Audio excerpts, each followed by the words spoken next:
tous, j'espère que tout le monde va bien. Alors, aujourd'hui, ce qui nous réunit, c'est le panafricanisme. Donc là, vous voyez le monde, ou je dirais la map monde, parce que en fait, le panafricanisme, vous allez voir que son histoire est liée à l'histoire du monde finalement. Le panafricanisme n'est pas quelque chose qui est sorti en dehors d'un contexte global, mais on va voir les différentes finalement incursions, les différents mouvements qu'il y a eu tout autour du globe pour en arriver là où nous en sommes aujourd'hui avec une définition actuelle du panafricanisme. Donc voilà, c'est aussi le but finalement de cette vidéo, c'est un peu de mettre en perspective toutes les choses, l'histoire, etc. et de nous permettre de nous ouvrir les yeux, nous ouvrir l'esprit, en apprendre aussi davantage parce que c'est vrai que c'est quelque chose qui n'est pas très connu, qui n'est pas bien connu, je dirais. Beaucoup de personnes en parlent, les personnes peut-être qui délivrent le savoir ont une certaine manière de penser, etc. Donc cette présentation, cette vidéo a vraiment pour but de nous montrer un peu qu'est-ce que le panafricanisme au travers de son histoire, sans forcément nous focaliser sur une définition directement, mais juste voir comment ce mouvement de pensée a évolué au cours de l'histoire et apprendre. Parce que quand on connaît l'origine de quelque chose, on comprend mieux où on va, on connaît cette destination. Donc voilà, c'est parti pour le panafricanisme. Qui dit panafricanisme dit forcément Afrique. Et donc voilà, Afrique, panafricanisme, Égypte sont trois notions qui seront tout le temps ou souvent mis ensemble lorsque on entend sur internet, etc., des personnes parler de panafricanisme ou se présentant comme panafricains. Ils font souvent référence à l'Égypte, etc., etc. Et donc voilà, il nous faut commencer au commencement, je dirais. Et de quelle Égypte parle-t-il? Ben, l'Égypte ancienne, en fait. Là, vous voyez sur la carte que l'Égypte ancienne, à son apogée, n'était pas un territoire si grand. Hein, on voyait qu'elle est un peu entre la Libye et l'Arabie Saoudite. Ok, donc on voit qu'elle est un peu à la jonction de deux mondes. À la jonction de deux mondes. Euh, Ici, on peut constater que cette carte, en fait, date de 1450 avant Jésus-Christ. Ok, donc ça nous donne une idée de comment s'étendaient les territoires de l'Égypte ancienne à son apogée.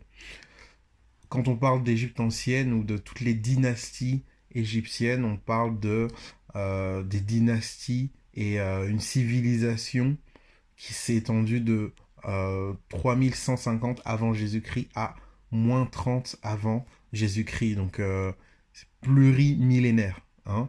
On peut aussi constater que l'Égypte ancienne, malgré sa technologie, malgré le fait que elle était à son époque, en son temps et pendant des milliers d'années, à la pointe de la technologie, à la pointe finalement sur le toit du monde, n'avait pas une volonté expansionniste. On voit qu'on a retrouvé les traces de contact entre la civilisation égyptienne et les Indiens d'Amérique, etc. Et on peut se poser la question, mais comment ont-ils réussi à traverser l'Atlantique, etc. Comment ils ont fait? Mais on a retrouvé les traces. Donc il y avait des contacts, il y avait des échanges, hein, donc avec des civilisations même plutôt éloignées. Mais il n'y avait pas cette volonté égyptienne de s'étendre, d'étendre leur territoire. La civilisation égyptienne aura une influence non négligeable sur énormément de civilisations, notamment les Grecs, des personnes comme Hérodote vont venir en Égypte pour apprendre les choses, etc. Thalès, etc., etc. Enfin, beaucoup d'échanges, de contacts, d'influences. Hein, L'Empire romain aussi va avoir beaucoup de contacts avec cette Égypte ancienne. Il y aura même un mariage qui sera scellé avec la reine Cléopâtre. Donc voilà. L'Égypte ancienne n'avait peut-être pas une volonté expansionniste, mais par leur savoir, par leur science, par leur efficacité, ils ont influencé énormément d'autres civilisations. Après avoir parlé un peu de l'Égypte, mais c'était vraiment juste pour donner une perspective, voir un peu sur la carte où se situait le royaume, je dirais, d'Égypte ou l'Égypte antique à son apogée. Là maintenant, on passe au Moyen-Orient avec et là directement, on prend la prophétie de Daniel pour comprendre que finalement cette prophétie nous en disait long, nous en disait long sur l'histoire du monde. On voit que l'histoire du monde est faite de conquêtes, de guerres, d'empires pardon, qui gagnent, d'empires qui perdent, d'empires qui sont annexés par d'autres empires, etc. etc. Lorsque Daniel reçoit la révélation, l'empire égyptien avait déjà déclin, hein. On était loin de l'apogée de l'empire égyptien et donc c'était Babylone. C'était Babylone dans laquelle il était, c'était Babylone dans laquelle il était déporté.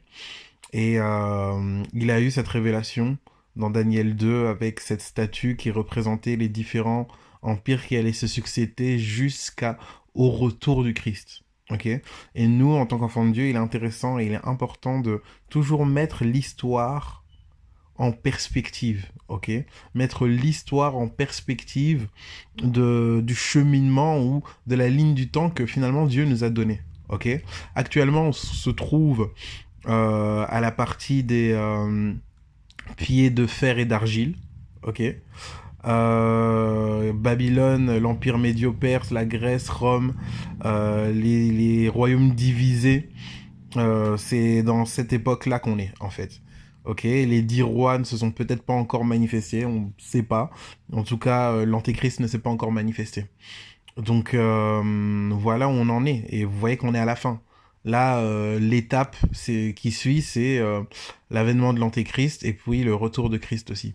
Donc on est vraiment arrivé dans une période de l'histoire très avancée.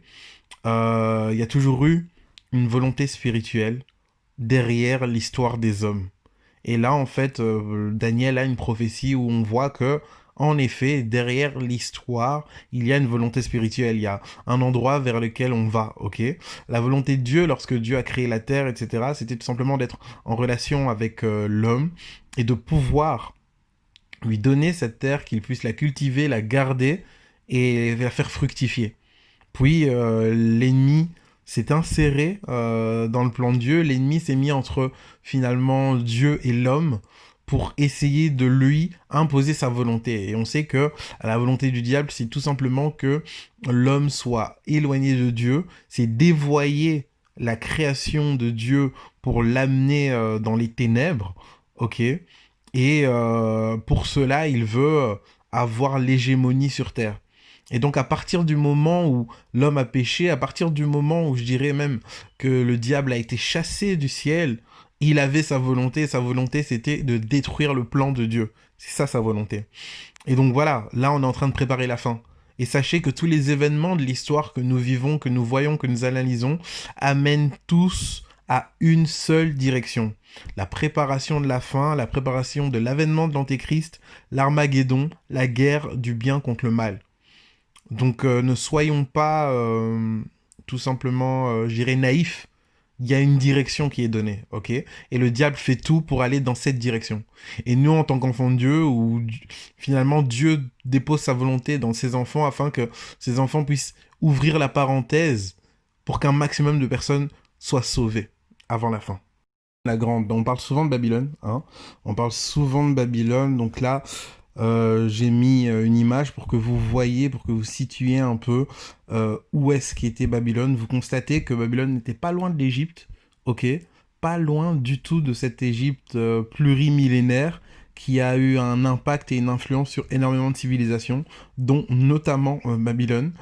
Donc vous voyez un peu où elle s'étend, hein. On est à la mer Méditerranée, on est aussi à la mer, on voit la mer Caspienne, pas loin. Donc vous voyez un peu où s'étend le territoire de Babylone. Vous voyez, donc voilà, c'est ça, cette Babylone la Grande, qui a été extrêmement riche, extrêmement prospère et qui elle aussi a influencé et qui, via la prophétie de Daniel, est l'une des premières étapes vers le déclin de l'humanité, je dirais. C'est le premier royaume qui représente la tête d'or et finalement sur lequel est appuyé tout ce corps qui va vers la fin. Qui est venue cette idée du panafricanisme. Bon, on sait que l'idée du panafricanisme est venue de la diaspora, ok? Cette diaspora qui avait été finalement déracinée de l'Afrique par l'esclavage, ok? Elle a été déracinée de l'Afrique. Lorsqu'elle était encore en Afrique, cette population n'était pas homogène. Il y avait différents pays, différentes tribus, différentes mœurs, mais lorsque ces différentes tribus, ces différentes populations se retrouvent ensemble, déportées dans un pays inconnu, ben, elles s'allient en fait, elles se regardent et elles s'unissent. Et leur désir, c'est de tout simplement revenir à la mère patrie, ok? S'unir, tous les Africains s'unir pour tout simplement revenir là d'où ils ont été déracinés. Oui, en effet. I Have a Dream, un peu comme Martin Luther King, et en fait, toutes ces personnes qui ont été déportées dans la zone des Caraïbes, en Colombie, au Venezuela, au Brésil, mais aussi dans des îles comme Hispaniola ou plutôt la République dominicaine et Haïti. Avant, l'île s'appelait Hispaniola, etc. Mais toutes ces personnes, en fait, sont vraiment déracinées, étrangères et rêvent de rentrer. Rêvent d'une Afrique unifiée puisque dans la situation dans laquelle elles se trouvent, ben, elles sont unies, unies face à la diversité, tout simplement. Et durant toute cette période où il y a eu l'esclavage, etc., il y a toujours eu ces bagarres, il y a toujours eu finalement ces luttes pour ces idéaux, ok? Pour ne pas être complètement lobotomisé, pour ne pas être complètement déraciné, toujours cet idéal de liberté, cet idéal d'espoir, cet idéal de pouvoir aller plus loin. En parlant justement de cette lutte, c'est que voilà, il n'y a jamais eu de cessation, je dirais, de lutte, il n'y a jamais eu d'abandon d'idéaux, de ces idéaux de liberté, etc. Et donc voilà, 14e, 15e, 16e siècle, 17e siècle, 18e siècle, on voit que les choses s'accélèrent. Les choses s'accélèrent de manière exponentielle et on commence à constater où différents noms commencent à émerger. Ok. Et finalement, c'est ça aussi le début de ce panafricanisme qui est la prise en main de son destin, qui est l'unité africaine face à l'adversité. Et donc un des personnages, par exemple, au Brésil, qui a été remarqué et connu, c'est Zumbi de Palmarès.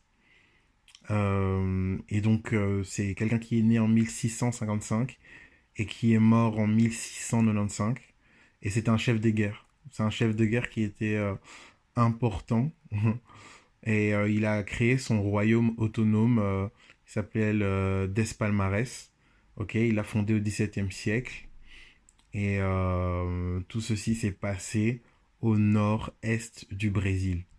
Ok, donc non seulement il s'est libéré de ses chaînes, mais il a aussi fondé un royaume afin de permettre aux personnes d'avoir un abri, je dirais, une zone dans laquelle ils pourraient être libres et ensemble, disons, constituer leur mini-société.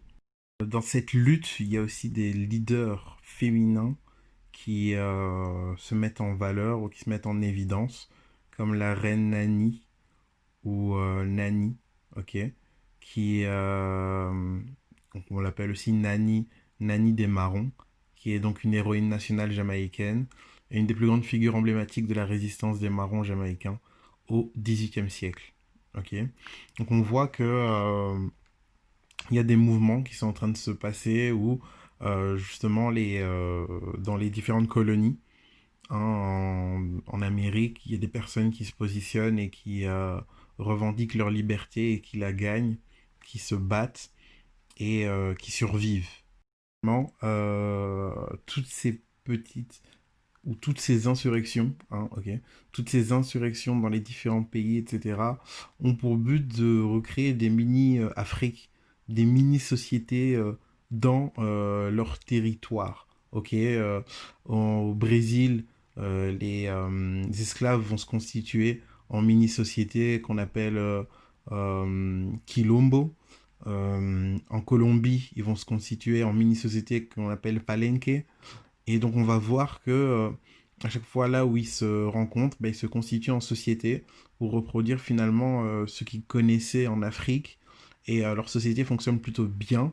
Ils sont efficaces, ils ont vraiment une bonne gestion des choses et survivent et arrivent à se protéger des agressions. Et en Europe, lorsqu'on rencontre finalement des esclaves, sont des esclaves qui généralement accompagnent leur maître.